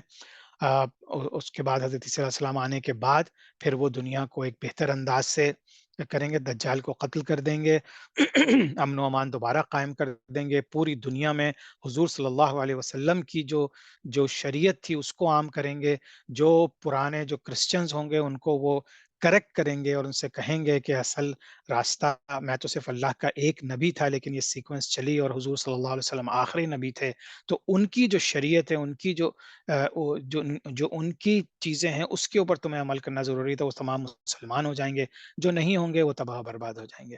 عیسیٰ علیہ السلام کے زمانے میں پھر امن و امان آ گیا۔ اب اللہ تعالیٰ نے پھر ایک آخری آزمائش بھیج رہے ہیں، وہ کیا ہے؟ یاجوج ماجوج۔ یاجوج ماجوج نکلیں گے، اور یاجوج ماجوج کا ہم نے ذکر کیا تھا کہ حضرت نوح علیہ السلام کی جو اولاد تھی اس میں سے جو ایک بیٹا تھا وہ ان کا ایسٹ کی طرف چلا گیا تھا، تو یہ اس میں سے اللہ عالم علماء کہتے ہیں کہ ان کی اولاد میں سے یاجوج ماجوج آئیں گے۔ یہ یافس ان کا نام تھا، ان کی اولاد سے ہی آئیں گے اور پھر پوری دنیا میں پھیل جائیں گے۔ اس طرح سے ہو جائے گا کہ لوگوں کو ہر چیز کھا جائیں گے، ہر چیز پی جائیں گے۔ یہی جو ہم نے ابھی ذکر کیا تھا کہ جب وہ بحر تبریہ کے پاس پہنچیں گے تو بہت بڑا سمجھے کہ وہ پانی کا ذخیرہ ہے، اس کو پی جائیں گے، تو پیچھے والے لوگ جب وہاں پہنچیں گے یاجوج ماجوج تو کہیں گے یہاں تو کبھی شاید پانی تھا ہی نہیں، یعنی کہ وہ پانی نظر ہی نہیں آئے گا۔ تو اس طرح سے تباہی و بربادی ہوگی، پوری دنیا میں تباہی بربادی پھیل جائے گی۔ اور جو ہے یہ تمام چیزیں ہمیں یاجوج ماجوج کے بارے میں کہاں سے پتہ چلی؟ ہم نے آلریڈی ذکر کیا حضرت ذوالقرنین سے۔ حضرت ذوالقرنین جو تھے، جب وہ قرآن شریف میں جو ذکر آیا ہے کہ وہ ایسٹ جائیں گے، ویسٹ جائیں گے، اس کے بعد نارتھ کی طرف جائیں گے، اور ان کو یاجوج ماجوج کی قوم جو ہے ایک دوسری قوم کو بہت تنگ کرتی ہوگی، تو وہ دعا کریں گے اور ان سے کہیں گے آپ پلیز ہمارے لیے کچھ کر دیں، تو وہ ایک لوہا تانبا منگائیں گے اور اس کی ایک دیوار کھڑی کر دیں گے، جس سے یاجوج ماجوج کو ایک راستہ بند ہو جائے گا، اور پھر وہ یہ کہیں گے یہ اس وقت تک قائم رہے گا جب تک اللہ چاہے گا۔ تو یہ پوری کہانی ہم نے اپنی پچھلی کلاسوں میں تفصیل سے ڈسکس کر لی ہے، تو انشاءاللہ آپ اس کو پیچھے جا کے بھی ریفر کر سکتے ہیں۔ اور یہ جو لوگوں کا کہنا ہے کہ وہ تقریباً، کیونکہ جب نارتھ کی طرف آپ جاتے ہیں تو بلیک سی اور کیسپین سی کے درمیان، بلکہ یہیں کہتے ہیں یہیں پہ کوہ قاف کے پہاڑ بھی ہیں، تو انہی کسی جگہ پہ بعض لوگ اب کچھ دریافت کرنے لگے ہیں کہ ترکی کے نارتھ میں انہی علاقوں میں کہیں پہ ہیں، لیکن اللہ عالم یہ سب سائنٹیفک اور فلسافیکل وے میں جو لوگ سوچتے ہیں وہ اپنی ہیں، لیکن اللہ عالم، اللہ تعالیٰ انسان کو ہی علم دیتا ہے، تو اس میں کتنا صحیح ہے کتنا غلط ہے یہ صرف اللہ تعالیٰ کو ہی پتہ ہے۔ اچھا، اور اس کے بارے میں پھر یہ سورہ کہف کی آیات ہیں جو میں نے اس میں لکھ دی ہیں، آپ لوگ انشاءاللہ اسے پڑھ لیجیے گا کہ کس طرح سے یاجوج ماجوج کے بارے میں سورہ کہف میں بہت سے ذکر ہیں، اصحاب کہف کے بارے میں ہے، موسیٰ علیہ السلام کے بارے میں ہے، پھر آخر میں سب سے آخری جو ذکر ہے وہ ان کے بارے میں ہے، یاجوج ماجوج کے بارے میں۔ اچھا، اس کے بعد پھر کیا چیزیں ہو سکتی ہیں؟ ارمیگڈون جسے کہتے ہیں، ملحمۃ العظمیٰ، یہ بہت بڑی جنگ ہوگی پوری دنیا کی، اور یہ زیادہ تر جو ہے مسلمانوں کی اور پھر جوز اور کرسچنز کے درمیان ہوگی۔ مہدی علیہ السلام انہی کے خلاف لڑیں گے، تو یہ اب ذہن میں بار بار میں ذکر اس لیے کر رہا ہوں کہ ہم لوگ سیکوینشلی اپنے آپ کو ذہن میں رکھ لیں کہ کس طرح سے وقت گزرے گا اور کس طرح سے قیامت کے قریب ہم پہنچیں گے۔ اچھا جی، اب قیامت جو آئے گی، اب قیامت جو ہے یہ بیسیکلی اس کے کچھ نام ہیں جو قرآن میں اور حدیث میں مختلف نام کا ذکر ہوا ہے، لیکن ایک چیز ہم سمجھ لیتے ہیں کہ خوف اور امید کے درمیان توازن جو ہے نا، وہ اللہ تعالیٰ کی طرف سے ایک اب اس کو پڑھ لیتے ہیں کہ ایک مومن کے لیے اللہ کی رحمت کی امید اور اس کی سزا کا خوف پرندے کے ان دو پروں کی مانند ہے جو دنیا اور آخرت میں کامیابی کی طرف پرواز کے لیے یکساں طور پر اہم ہے۔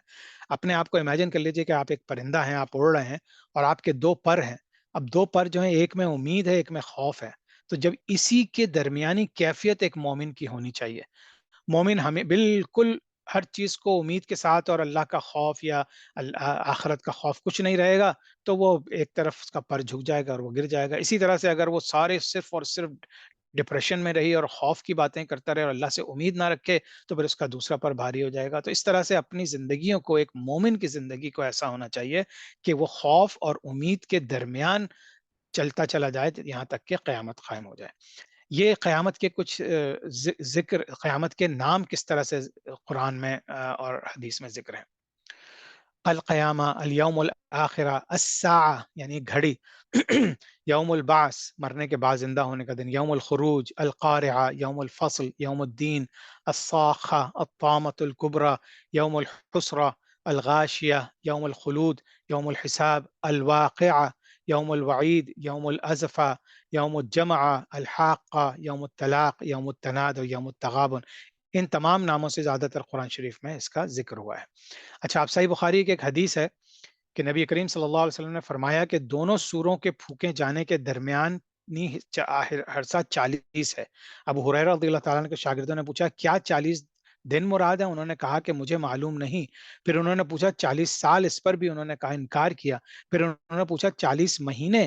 اس کے متعلق بھی انہوں نے کہا کہ مجھ کو خبر نہیں، اور ہر چیز فنا ہو جائے گی سوائے ریڑھ کی ہڈی کے، اس سے ساری مخلوق دوبارہ بنائی جائے گی۔ سبحان اللہ۔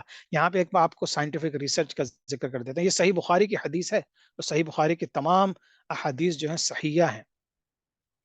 ریسنٹلی ابھی میڈیکل فیلڈ نے جو ہے یہ چیز، جو ڈی این اے کا تلاش ہے، اور وہ آپ کے تھوک سے یا آپ کے کسی بھی چیز سے، جسم کی کوئی چیز انہیں مل جائے تو اس سے وہ ڈی این اے حاصل کر لیتے ہیں، جس سے انہیں پتہ چلتا ہے کہ یہ ڈی این اے میں ہر چیز انفارمیشن مل جاتی ہے، اس کو کہاں سے آیا تھا، اس کی وہ عرب تھا، عجم تھا، اس کے ماں باپ کس قد و خال کے تھے، کس ریس سے تھے، تمام چیزیں۔ لیکن یہ کہ جب انسان کو آپ دفنا دیں گے، روح اللہ کے پاس چلی گئی، تو روح سے تو ڈی این اے نکالتے نہیں تھے وہ لوگ، نکالتے جسم سے ہی ڈی این اے تھے۔ جب تک آپ انسان مر گیا تو اس وقت بھی آپ اس کو دفنا دیتے ہیں، پھر آہستہ آہستہ اس کی یہاں تک کہ ہڈیاں بھی ختم ہو جاتی ہیں۔ تو اب سائنس نے یہ کہا ہے کہ ریڑھ کی ہڈی کے نیچے یعنی ٹیل بون کے اندر ایک چھوٹا سا مائکروسکوپک ہڈی کا ایک حصہ ہے جو کبھی بھی ڈسٹروائے نہیں ہوتا، وہ رہتا ہے۔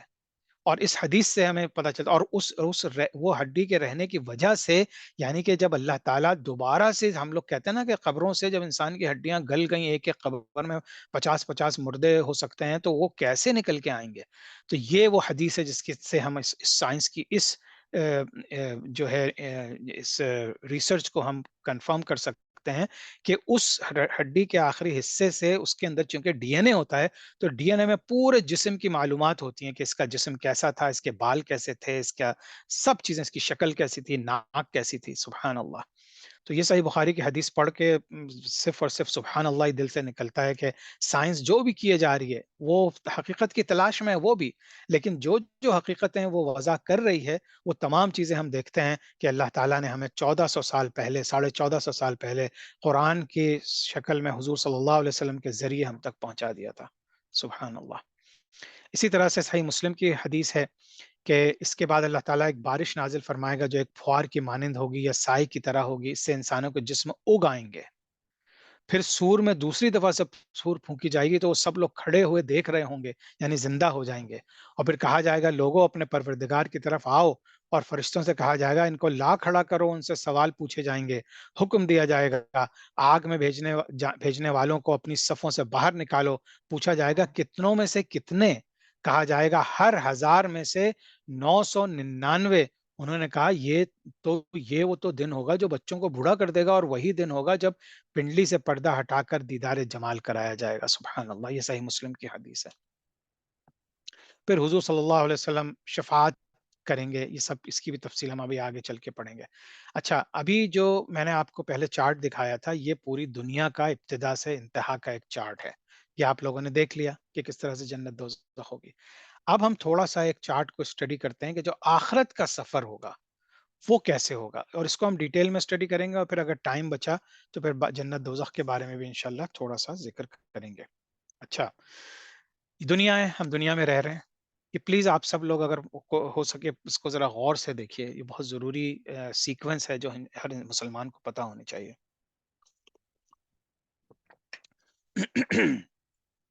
ہم اس دنیا میں رہ رہے ہیں، ہماری موت ہوگی، مومن بھی قبر میں جائے گا، کافر بھی قبر میں جائے گا۔ پھر مومن جو ہے وہ سور پہلی پھونکی جائے گی، تو بعد چیزیں برباد ہو جائیں گی، مومن بھی وہی ہیں، کافر بھی وہی ہیں۔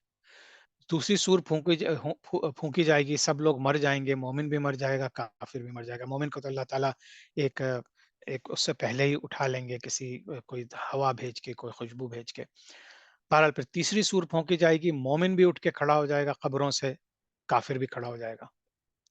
پھر جو ہے دوبارہ سے ان کی جو باس ہوگی، یعنی کہ دوبارہ سے ان کو زندگی دے دی جائے گی، تو مومن کافر ساتھ آگے چلیں گے۔ پھر مومن جو ہے وہ اب دوسرا حصہ اس کا دیکھیے، کافر جو ہیں وہ ڈائریکٹلی حساب کتاب میں پہنچ جائیں گے، جیسے ہی کافروں کو دوبارہ سے اٹھایا جائے گا وہ حساب کتاب میں۔ لیکن مومنوں کے ساتھ تھوڑا سا معاملہ، دو چیزیں اور ہوں گی۔ ایک تو یہ کہ جن کے اللہ تعالیٰ نے بغیر حساب کتاب کے وعدہ کیا ہے جنت میں جانے کا، اب وہ یہاں سے سیدھے جنت میں چلے جائیں گے، ان کے ساتھ کوئی حساب کتاب نہیں ہوگا۔ دیکھ رہے ہیں آپ، یہ بغیر حساب کتاب کے چلے جائیں گے۔ پھر مومن کا ایک گروہ جو ہے، جو بھی بغیر حساب کتاب کی جنت میں نہیں گیا، اب وہ حضور صلی اللہ علیہ وسلم کی شفاعت ریسیو کرے گا، شفاعت کریں گے حضور صلی اللہ علیہ وسلم ان کی۔ پھر مومن جائیں گے حساب کتاب میں۔ اب یہاں پہ جو کافروں کا بھی حساب کتاب ہو رہا ہے، اب مومنوں کا حساب کتاب بھی ہو رہا ہے، اب یہ دونوں پھر ساتھ ہو گئے۔ پھر پھر یہاں پہ ان کے ہاتھوں میں کتابیں دی جائیں گی، تطایر الصحف، یعنی کہ ان کے ہاتھوں میں جو دائیں ہاتھ میں اچھی کتاب دی جائے گی، جو اچھے اعمال ہوں گے، بائیں ہاتھ میں الٹے ہاتھ میں وہ کتابیں دی جائیں گی جن کے کفر کا پلڑا زیادہ بھاری ہے۔ ان دونوں کے ہاتھوں میں کتابیں دے دی گئیں، ٹھیک ہے۔ اب یہ لوگ آگے چلے، اب اپنی اپنی کتابیں اٹھائیں انہوں نے، ان کو حساب کتاب دیا گیا، ان کا رزلٹ دیا گیا، لیکن اب یہ آگے چلے۔ اب جو ہے کتابیں ابھی دے تو گئیں، دے تو دی گئیں، لیکن ابھی ان کا وزن نہیں ہوا۔ اب ان کا وزن ہوگا جس کو ہم کہتے ہیں میزان۔ میزان میں جب وزن ہوگا تو جو ظاہر بات ہے مومنوں کے ہاتھوں میں کتابیں ہوں گی، نیکی کی بھلائی ہوگی تو وہ آگے چلے جائیں گے۔ لیکن کفار جن کے ہاتھوں میں، یا جن کو یعنی کہ جنہوں نے شرک کیا ہوگا اور اللہ کو نہیں مانا ہوگا، تو وہ ڈائریکٹ میزان سے، چونکہ ان کا پلڑا، برائی کا پلڑا بہت بھاری ہوگا، تو کافر جو ہیں ڈائریکٹ پھر دوزخ میں ڈال دیے جائیں گے۔ اب ان کا اختتام ہو گیا۔ لیکن اب مومنوں کا ابھی سفر ختم نہیں ہوا، مومن اور آگے بڑھے، میزان کے بعد اب ان کے پلڑے بھاری ہیں۔ تو بعض ایسے مومن ہوں گے جو اللہ کے بہت قریب ہوں گے، ان کو حوض کوثر کے پاس لایا جائے گا، حضور صلی اللہ علیہ وسلم انہیں حوض کوثر سے پانی پلائیں گے، اور یہ ایک ایسا خوشبودار ایسا پانی ہوگا کہ جو ابھی تک آپ حشر کے میدان میں کھڑے ہوئے تھے، تکالیف گزری، حساب کتاب کا وقت آیا، ہزاروں سال کھڑے رہے، پھر کتابیں ملنی تھیں تو آپ ٹینشن میں رہے، یہ گلاس پی کے، یہ پانی پی کے ایک مومن جو ہے پھر سے بالکل فریش ہو جائے گا۔ یہ اللہ تعالیٰ نے ایک انعام رکھا ہے۔ ابھی جنت میں نہیں پہنچے، ابھی ان کے لیے یہیں پہ ایک حوض کوثر سے انہیں پانی پلایا جائے گا۔ لیکن انہی مسلمانوں میں سے جو منافقین ہوں گے، ان کو ایک الگ لائن میں کھڑا کیا جائے گا، اور ان کو حوض کوثر سے پانی نہیں ملے گا، وہ پریشان رہیں گے کیونکہ وہ منافق تھے۔ پھر وہ امتحان المؤمنین جب یہاں پر ہوگا، اب یہاں پہ منافق اور مومنوں کا امتحان ہے۔ یہ تو حوض کوثر سے پی کے آ گئے، تو ان کی شکلوں سے لگ رہا ہوگا کہ بھئی یہ کامیاب ہونے والے ہیں۔ منافق جو ہیں وہ ڈرے ڈرے، سہمے ہوئے، شرمندہ ہوں گے۔ بہرحال یہاں پہ حساب کتاب ہوگا، یہاں پہ منافقوں کا اور مومنوں کی سپریشن ہوگی، اور یہاں سے پھر منافق ڈائریکٹ دوزخ میں ڈال دیے جائیں گے۔ لیکن اب مومن آگے چلیں گے، مومن اب جو کامیاب ہو گئے، حوض کوثر سے بھی پی لیا، اب ایک لمبا سفر کر کے اب یہ پہنچیں گے پل صراط پہ۔ ابھی بھی جو ہے یہ 100% ان کے لیے کوئی جنت نہیں ہے، کیونکہ ان میں سے بھی کچھ لوگوں نے جو تمام چیزیں پار بھی کر لی ہوں گی، ان کے اندر بھی اگر کوئی بھی ایسا شخص رہ گیا جسے اللہ تعالیٰ سمجھتا ہے اسے دوزخ میں جانا چاہیے، تو اس سے پھر اللہ پل صراط وہ کراس کروائے گا۔ پل صراط جو ہے، اس کی تفصیل آپ سب کو پتا ہے کہ وہ بال سے برابر باریک اور تلوار سے زیادہ تیز اس کی وہ ہوگی، اور اس کے اوپر ہوگی، اس میں ایک روشنی لے کے وہ چلیں گے، جو ایمان کی روشنی ہوگی اس سے وہ اپنا راستہ تلاش کرتے ہوئے پل صراط کراس کر لیں گے، اور جن کے پاس وہ روشنی نہیں ہوگی وہ دوزخ میں گرنا شروع ہو جائیں گے۔ یہ وہی نار ہے جہاں ابھی تک کافر اور منافق سب گر چکے ہیں، تو یہاں پہ پھر وہ جو پل صراط کا سفر نہیں طے کر پائیں گے وہ بھی اس میں گر جائیں گے۔ اچھا اب جو ہے جو مومن آ رہے ہیں ان میں وہ ایک جگہ سے گزریں گے القنطرہ. اب القنطرہ کیا فیز ہے؟ ایک چھوٹا سا پل ہے جس پر اللہ تعالیٰ مومنوں کو ایک دوسرے سے ان ناانصافیوں کا بدلہ لے کر دے گا جو انہوں نے دنیا میں ایک دوسرے کے ساتھ کی ہوں گی. یہ بدلہ قصاص اس بدلے کے علاوہ ہوگا جو میدان قیامت میں دلایا جائے گا. اس کا مقصد دلوں کے کینہ، لپٹ، بغض، عناد اور حسد کو دور کرنا ہے. یعنی جنت میں آپ داخل نہیں ہو سکتے جب تک یہ تمام نیگیٹو ایلیمنٹس آپ سے ہٹا نہ دیے جائیں. تو یہیں پہ سارے بدلے دے دیے جائیں گے. اس کا مقصد دلوں سے طے ہوگا بغض. چنانچہ یہ ایک قسم کی صفائی اور تطہیر کا عمل ہوگا، کیونکہ جنتی جنت میں صرف اسی صورت میں داخل ہوں گے کہ جب وہ کامل ترین حالت میں ہوں گے. تو اب یہاں پہ وہ اس القنطرہ سے پہنچیں گے اور پھر وہ جنت میں داخل کر دیے جائیں گے. اچھا، اب آپ لوگوں نے یہ بھی سنا ہوگا کہ جو مسلمان ہوں گے، جو مومن ہوں گے اور وہ جہنم میں گرا دیے جائیں گے کسی بھی وجہ سے، کسی بھی ان کی جو ان کے پاس پولیس رات پہ گزرنے کا جو ہے لائٹ نہیں ہوگی، تو پھر حضور صلی اللہ علیہ وسلم ان کی بھی شفاعت کریں گے. کیونکہ ان لوگوں کو جتنا بھی عرصہ اللہ بہتر جانتا ہے کتنا عرصہ وہ جلیں گے، وہ ان کی شفاعت ہوگی، لیکن ان کے اوپر جلے کا جلے کا داغ ہوگا اور ان کے جسم بالکل وہ ہوں گے. تو پھر ان کو ایک نہر شفاعت میں غوطہ دیا جائے گا جہاں سے پھر وہ صاف شفاف ہو جائیں گے اور ان کو جنت میں داخل کر دیا جائے گا. لیکن یہ یاد رکھیے کہ یہ جو بغیر حساب کے جنت میں آ رہے ہیں، یہ جو راستہ اختیار کر کے آ رہے ہیں قنطرہ کے تھرو، یہ جو نہر شفاعت میں غوطہ لگا، ان سب کے درجات الگ الگ ہیں جنت میں. تو یہ ایک پوری آخرت کا سفر ہے جو سیکوینس بائی سیکوینس آپ کی دنیا میں زندہ ہونے کے بعد، موت کے بعد جو سارا سفر ہے وہ جو ہے اس چارٹ میں آپ لوگوں کو ان شاء اللہ تعالیٰ آئی ہوپ کے سمجھ میں آ گیا ہوگا. اچھا، اب یہ سب کچھ ہو گیا. اب آخری درجہ کیا رہ جاتا ہے؟ جنت اور دوزخ. تو جنت اور دوزخ کے بارے میں بہت بریفلی تھوڑا سا ٹائم ہو گیا ہے آج، لیکن جنت اور دوزخ کے بارے میں کر لیتے ہیں کہ یہ ہے کیا چیز. جنت جو ہے قرآن شریف میں 147 ٹائمز اس کا ذکر آیا ہے، 147 دفعہ. لیکن جہنم کا ذکر اس سے زیادہ آیا ہے، 200 دفعہ. اس کا مطلب یہ کہ جہنم سے بچنے کے لیے ہمیں بہت محنت کرنی پڑے گی، کیونکہ بہت زیادہ لوگ جہنم میں جائیں. جہنم سے بچنے کی کوشش کرنی پڑے گی کیونکہ بہت سے زیادہ لوگ جہنم میں جائیں گے. اور پھر جنت کا ذکر بھی ہے. تو ہم جنت کا ذکر کر لیتے ہیں کہ سورہ آل عمران میں ہے کہ ہر جاندار کو موت کا مزہ چکھنا ہے اور تم سب کو تمہارے اعمال کے پورے پورے بدلے قیامت ہی کے دن ملیں گے. پھر جس کسی کو دوزخ سے دور ہٹا لیا گیا اور جنت میں داخل کر دیا گیا، وہ صحیح معنی میں کامیاب ہو گیا. یہ جو ہم دنیا کی کامیابی دیکھتے ہیں نا، اصل کامیابی یہ نہیں ہے. اصل کامیابی یہ ہے جس کا ذکر اس آیت میں ہو رہا ہے. اور یہ دنیاوی زندگی تو جنت کے مقابلے میں دھوکے کے سامان کے سوا اور کچھ بھی نہیں ہے. سورہ توبہ میں اللہ کہتا ہے، اللہ نے مومن مردوں اور مومن عورتوں سے وعدہ کیا ہے ان باغات کا جن کے نیچے نہریں بہتی ہوں گی جن میں وہ ہمیشہ رہیں گے، اور ان پاکیزہ مکانات کا جو سدا بہار باغات میں ہوں گے. اور اللہ کی طرف سے خوشنودی تو سب سے بڑی چیز ہے جو جنت والوں کو نصیب ہوگی. یہی تو زبردست کامیابی ہے. سورۃ التوبہ ہی میں ذکر آیا کہ واقعہ یہ ہے کہ اللہ نے مومنوں سے ان کی جانیں اور ان کے مال اس بات کے بدلے خرید لیے ہیں کہ انہیں جنت دے دی جائے. یعنی کہ جو دنیا میں اللہ تعالیٰ کہتا ہے کہ جہاد کرو، شہید ہو جاؤ، اللہ کی راہ میں مال قربان کرو، اپنے اعمال اچھے کرو، ان تمام چیزوں کے بدلے اللہ تعالیٰ جنت دے دے گا اگر آپ دنیا میں یہ سب چیزیں اللہ کو دے دیں گے.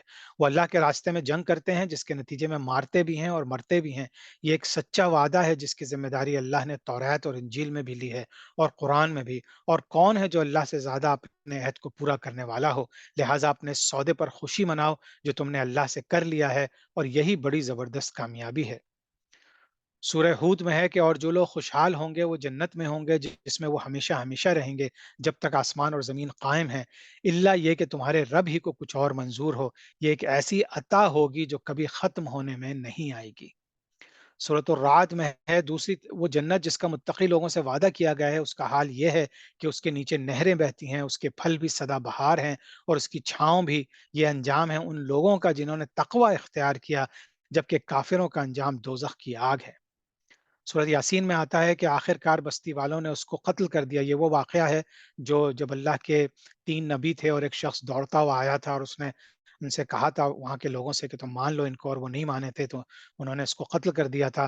تو اس کا جب اس کا ذکر ہے کہ اس سے کہا گیا کہ جنت میں داخل ہو جاؤ، جیسے ہی اس کو شہید کیا گیا اس نے جنت کی نعمتیں دیکھ کر کہا کہ کاش میری قوم کو معلوم ہو جائے۔ اس کا ایک پاؤں ابھی جنت میں تھا، ایک دنیا میں تھا، تو اس نے یہ اس کے دل میں آیا کہ کاش یہ لوگ میری بات مان جاتے، اور جس طرح میں جنت کو دیکھ رہا ہوں اس طرح ان کو بھی پتہ چلتا کہ ہاں جنت مل جائے گی۔ اسی طرح سے کچھ اور آیات میں نے یہاں پہ ایڈ کی ہیں، آپ لوگ انشاءاللہ پڑھ لیں گے۔ ہم جہنم کا ذکر کر لیتے ہیں۔ جو لوگ ناحق ظلم سے یتیموں کا مال کھاتے ہیں وہ اپنے پیٹ میں آگ ہی بھر رہے ہیں، اور ان قریب وہ دوزخ میں جائیں گے۔ سورہ نساء میں ہے، اور جو کوئی کسی مومن کو قصدن قتل کر ڈالے اس کی سزا دوزخ ہے جس میں وہ ہمیشہ رہے گا، اس پر اللہ تعالیٰ کا غضب ہے، اسے اللہ تعالیٰ نے لعنت کی ہے اور اس کے لیے بڑا عذاب تیار کر رکھا ہے۔ یعنی جو مومن کو قتل کر دے گا، آج دنیا میں ہر انسان کو قتل کرنے کے در پہ ہے اور اس کو جسٹیفائی کرتا ہے۔ سورۃ النساء میں آیا جو لوگ اپنی جانوں پر ظلم کرنے والے ہیں، جب فرشتے ان کی روح قبض کرتے ہیں تو پوچھتے ہیں تم کس حال میں تھے؟ یہ جواب دیتے ہیں کہ ہم اپنی جگہ کمزور اور مغلوب تھے۔ فرشتے کہتے ہیں کیا اللہ تعالیٰ کی زمین کشادہ نہ تھی کہ تم ہجرت کر جاتے؟ یہی لوگ ہیں جن کا ٹھکانہ دوزخ ہے اور وہ پہنچنے کی بری خبر ہے۔ اللہ تعالیٰ ہم سب کو محفوظ رکھے۔ جب اتنا زیادہ فتنہ کسی جگہ پہ ہو جائے تو اللہ تعالیٰ کی طرف سے ہمیں اسلامی تاریخ میں مثالیں بھی ملتی ہیں۔ یہ ہجرت مدینہ کا واقعہ بھی ہے کہ وہاں سے اس زمین سے آپ ہجرت کر جائیں جہاں پہ اتنا زیادہ ظلم و ستم ہو، اور اگر نہیں کریں گے اور ان گناہوں میں ملوث ہو جائیں گے تو ان لوگوں کا ٹھکانہ پھر دوزخ ہے۔ سورہ نساء میں ہے جو شخص باوجود راہ ہدایت کے واضح ہو جانے کے بھی رسول اللہ صلی اللہ علیہ وسلم کے خلاف کرے اور تمام مومنوں کی راہ چھوڑ کر چلے، ہم اسے ادھر ہی متوجہ کر دیں گے جدھر وہ خود متوجہ ہو، اور دوزخ میں ڈال دیں گے، وہ پہنچنے کی بہت ہی بری جگہ ہے۔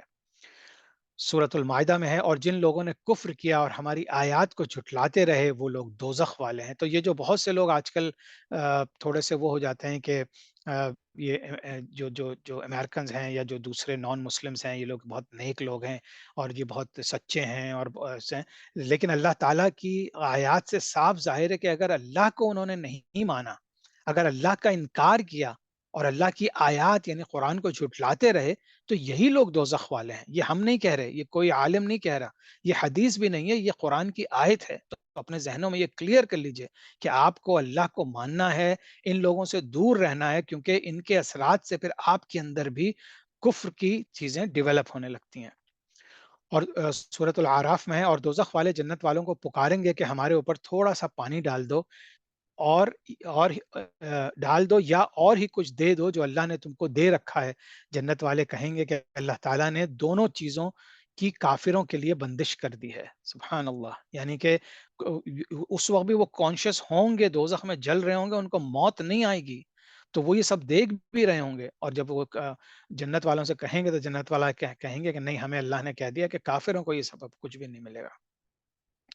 اسی طرح سے دوسری آیات ہیں انشاءاللہ تعالیٰ سورۃ توبہ میں ہے نبی صلی اللہ علیہ وسلم کافروں اور منافقوں سے جہاد جاری رکھو اور ان پر سخت ہو جاؤ، ان کی اصلی جگہ دوزخ ہے جو نہایت بدترین جگہ ہے۔ تو جو لوگ آخرت میں دوزخ میں جانے والے ہیں اور دنیا میں ان کے اعمال سے اور ان کے منافقت سے آپ کو پتہ ہے، تو کیا ہمیں یہ بہتر نہیں ہے کہ جس طرح ہم جنت میں دوزخ والوں سے الگ کر دی جائیں گے، ہم دنیا بھی اپنے آپ کو دنیا میں بھی ان لوگوں سے دور رہیں، ان لوگوں سے الگ رہیں، اپنے آپ کو الگ رکھیں تاکہ ہمارے اوپر ان کے اثرات نہ ہوں۔ اچھا، اب اعراف جو ہے یہ صورت الاعراف بھی ہے، اس میں بیسیکلی ایک جو جگہ ہے اس کی ڈیفینیشن ہے کہ جنت اور جہنم کے درمیان حائل ہوئے والے حصار کے بالائی حصے کا نام یعنی اوپر والے حصے کا نام اعراف ہے۔ اس کو آپ ایک پل سمجھ لیجئے جنت اور دوزخ کے درمیان ایک پل ہے جس کا نام اعراف ہے۔ اس مقام پر کچھ لوگ ہوں گے جو جنت اور دوزخ دونوں طرف کے حالات دیکھ رہے ہوں گے۔ وہ جنتیوں کے عیش و آرام کی بنسبت جہنم میں اور جہنمیوں کی بنسبت جنت میں ہوں گے۔ اس مقام پر کن لوگوں کو رکھا جائے گا، اس میں متعدد اقوال ہیں، مگر صحیح اور راجح قول یہ ہے کہ یہ وہ لوگ ہیں جن کے حسنات و سیئات یعنی نیکیاں اور بدیاں کے پلڑے برابر ہوں گے۔ تو قرآن شریف نے ان کا بھی ذکر کیا ہے سورہ اعراف میں، اور پھر اللہ تعالیٰ ان کا حساب کر دے گا۔ اب یہ جنت کا ڈیٹیل جو ہے نا، جنت میں اگر جانے کی خواہش ہے انشاءاللہ ہم سب کی ہے، تو ہم پھر دیکھیں کہ اللہ تعالیٰ نے جنت میں ہمیں کیا-کیا دینا ہے۔ جنت ایک مکان ہے کہ اللہ تعالیٰ نے ایمان والوں کے لیے بنایا ہے۔ اس میں وہ نعمتیں مہیا کی جائیں گی جن کو نہ آنکھوں نے دیکھا، نہ کانوں نے سنا، نہ کسی آدمی کے دل پر ان کا کبھی خطرہ گزرا۔ جنت کتنی وسیع ہے، اس کو اللہ اور رسول صلی اللہ علیہ وسلم ہی جانے۔ اجمالی بیان یہ ہے کہ اس میں 100 درجے ہیں، ہر 2 درجوں میں وہ مسافت ہے جو زمین اور آسمان کے درمیان ہے۔ رہا یہ کہ خود اس درجے کی کیا مسافت ہے، اس کے متعلق کوئی روایت نہیں۔ البتہ ایک حدیث ترمذی کی ہے کہ اگر تمام عالم ایک درجے میں جمع ہوں تو سب کے لیے بھی وسیع ہے۔ اگر سارے کے سارے انسان بھی چلے جائیں تو اسٹل وہ انف ہے۔ یہ جنت کی ڈیٹیلز ہیں، انشاءاللہ ان کو آپ لوگ ضرور پڑھیے گا، ساری ڈیٹیل موجود ہیں۔ اور اس کے بعد پھر یہ دوزخ کا بیان ہے۔ یہ ایک مکان ہے کہ اس کے قہار و جبار کے جلال و قہر کا مظہر ہے۔ جس طرح اس کی رحمت و نعمت کی انتہا نہیں کہ انسانی خیالات اور تصورات جہاں تک پہنچیں وہ ایک چھوٹا سا حصہ اس کی بے شمار نعمتوں سے، اسی طرح اس دوزخ کے غضب و قہر کی کوئی حد نہیں کہ ہر وہ تکلیف و اذیت کے ادراک کی جائے جس کو آپ سوچ سکتے ہیں۔ آگ میں آپ کی تھوڑی سی انگلی جل جائے تو ہمارا کیا حال ہوتا ہے۔ یہ تمام چیزیں دنیا کی تکلیفیں، لیکن بار آخرت کی جو دوزخ کا عذاب ہے، اللہ تعالی ہم سب کو محفوظ رکھے، ہم اس کا ادراک بھی نہیں کر سکتے، اس کو سوچ بھی نہیں سکتے، امیجن ہی نہیں کر سکتے۔ حدیث شریف میں آتا ہے کہ جو بندہ جہنم سے پناہ مانگتا ہے، جہنم کہتا ہے اے رب یہ مجھ سے پناہ مانگتا ہے تو اس کو پناہ دے دے۔ قرآن مجید میں بکثرت ارشاد ہوا کہ جہنم سے بچو، دوزخ سے ڈرو۔ ہمارے آقا و مولا صلی اللہ علیہ وسلم کو سکھانے کے لیے کثرت کے ساتھ اس سے پناہ مانگتے ہیں، تو یعنی کہ آپ باقاعدہ دنیا میں جنت کی خواہش کریں، جنت مانگیں اللہ سے، لیکن اس کے ساتھ ساتھ دوزخ سے بھی پناہ مانگیں، کیونکہ دوزخ بھی ہمارے ادراک سے بہت بڑھ کر ہے۔ آدمی اور پتھر اس کا ایندھن ہے، جہنم کا جو اس کا ایندھن ہے، جو اس کو جلانے والی چیز ہے، وہ بیسیکلی آدمی اور پتھر جب اس میں ڈالے جائیں گے تو وہ اور بھڑکے گی آگ، تو یہی اس کا ایندھن ہے۔ اور اس میں سے جو ہے یہ جو دنیا کی آگ ہے، اس آگ کے 70 جزووں میں سے ایک جزو ہے، یعنی جو دنیا کی آگ ہے وہ 170th درجہ ہے اس کا، اس سے بھی کم، تو دوزخ کی اتنی بڑی آگ ہے۔ یہ تمام جہنم کے بیانات ہیں، تو ہم سب اللہ سے دعا کرتے ہیں تو کہ اللہ تعالی ہم سب کو جنت دے اور دوزخ سے دور رکھے۔ نسأل اللہ العفو والعافیت فی الدین والدنیا والآخرہ، آمین اللہم آمین۔ انشاءاللہ تعالیٰ اب ہم سوال جواب لے لیں گے، اور آج پلیز آپ لوگ کیونکہ آخری کلاس ہے تو انشاءاللہ آپ سب لوگ شرکت کریں۔ کل رمضان شروع ہو رہا ہے، اللہ تعالیٰ آپ سب کو رمضان مبارک کرے، اور اللہ تعالیٰ ہم سب کو توفیق دے کہ ہمیں پورا رمضان ملے اور ہم عبادات کے ذریعے روزہ رکھے اور اچھے اعمال کے ذریعے اپنے اپنے جنتیں پکی کر لیں اور اپنے آپ کو دوزخ سے ہزار کروڑوں میل دور کر لیں انشاءاللہ۔ تو اسی کے ساتھ پھر یہ میں کلاس آج کی ختم کر رہا ہوں، اس کے بعد سوال جواب لے لیں گے انشاءاللہ، اور پھر آپ سے تھوڑی تفصیلات بھی ذکر ہوں گی کہ آئندہ ہمیں کیا کرنا ہے۔ سبحانک اللہم و بحمدک، نشہد ان لا الہ الا انت، نستغفرک و نتوب الیک۔ السلام علیکم ورحمۃ اللہ وبرکاتہ۔